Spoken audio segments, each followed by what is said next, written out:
కొసిరి కొసిరి అన్నం పెట్టే వాళ్ళని, కొసిరి కొసిరి మంచి చెప్పే వాళ్ళని ఎప్పుడూ కూడా జీవితంలో వదులుకోకండి. అలాంటి వారు మన జీవితంలో నుండి ఒక్కసారి వెళ్ళిపోయారు అంటే మళ్ళీ ఎంత వెతికినా ఎప్పటికీ దొరకరు. నిజానికి వాళ్ళే అసలైన మనవాళ్ళు. గుర్తుంచుకోండి. మనకు ఇష్టమైన వాళ్ళు మన మీద కాస్త నిర్లక్ష్యం చూపినా, నువ్వు మారిపోయావు, నన్ను మర్చిపోయావు, దూరం పెట్టేస్తున్నావు, నాకు విలువ ఇవ్వడం లేదంటూ అడుగుతాం, అరుస్తాం, అనుమానిస్తాం, అవమానిస్తాం, బాధ పెడతాం. ఎందుకంటే కొండంత ప్రేమ గుండెల్లో ఉన్నప్పుడు చిగురంత ఎదపాటు కూడా మనకు సహించలేదు. కాబట్టి నిజమైన ప్రేమలో కోపాలు, తాపాలు, అలకలు, బుజ్జగింపులు అన్నీ ఉంటాయి. కానీ వాటి అన్నిటిలోనూ స్వచ్ఛమైన ప్రేమ కూడా దాగి ఉంటుంది. కాదంటారా? భార్య భర్తకు అద్దం లాంటిది. భర్త నవ్వితే భార్య కూడా నవ్వుతుంది. భర్త ఏడిస్తే భార్య కూడా ఏడుస్తుంది.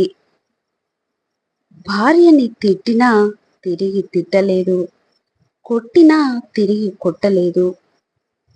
భర్త కోపతాపాలకు భార్య హృదయం అనే అద్దం పగిలిపోతుంది.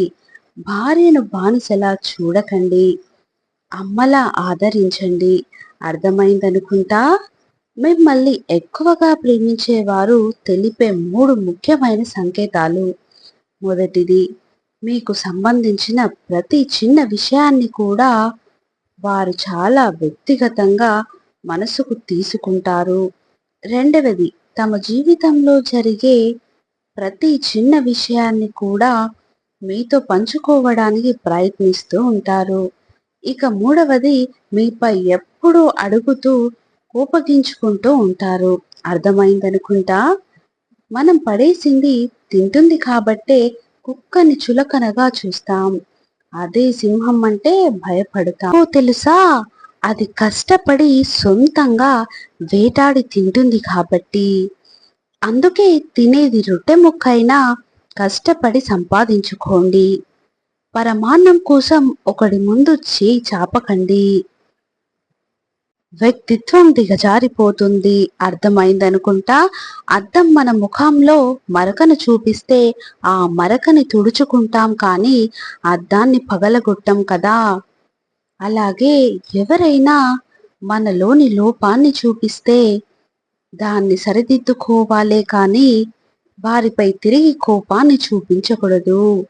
భార్య భర్తల అనుబంధం కంటికి చేతికి ఉండే సంబంధంలా ఉండాలి. చేతికి దెబ్బ తగిలితే కన్ను తడవాలి, కన్ను ఏడిస్తే చేయి తుడవాలి. అర్థమైందనుకుంటా. లోపాలు లేని మనిషి ఉండరు, అలాగే లోటు లేని జీవితము ఉండదు. వీలైతే మార్చుకోవాలి, లేదంటే అలవాటు చేసుకోవాలి. మనం కోపంతో మాట్లాడకపోతే మనకెందుకులే అని వదిలేయకుండా బెదిరించో, బుజ్జగించో, గొడవ పడైనా మనతో మాట్లాడాలి అనుకునే వాళ్ళు దొరకాలి అంటే అదృష్టం ఉండాలి. కాదంటారా?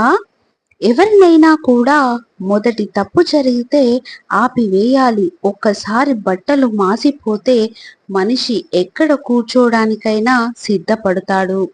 అర్థమైందనుకుంటా. పరాయి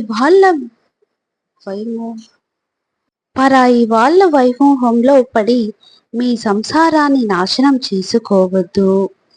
ఒక్కసారి చేజారిన జీవితం మళ్ళీ ఎంత బాధపడినా తిరిగి రాదు. గుర్తుంచుకోండి. ఇద్దరి హృదయాలు ఒకదానికొకటి అనుకూలంగా లేనప్పుడు ప్రేమ చేదుగానే ఉంటుంది. మన నిత్య జీవితంలో చాలా మంది వ్యక్తులు మనం చేసే పనిని చాలా తక్కువ చేసి మాట్లాడుతారు. కానీ తన కుటుంబ పరిస్థితుల కోసం ఎన్ని నిద్రలేని రాత్రులు గడిపాడో తనకి మాత్రమే తెలుసు. మనం చేసే పని చిన్నదైనా పెద్దదైనా మన జీవన శైలికి మార్చేది ఏదైనా సరే గొప్పదే. అర్థమైందనుకుంటా. అబద్ధం చెప్పి చూడు, అప్పటికి సమస్య తీరుస్తుంది. అదే నిజం చెప్పి చూడు, పూర్తిగా సమస్యే లేకుండా చేస్తుంది. అర్థమైందనుకుంటా.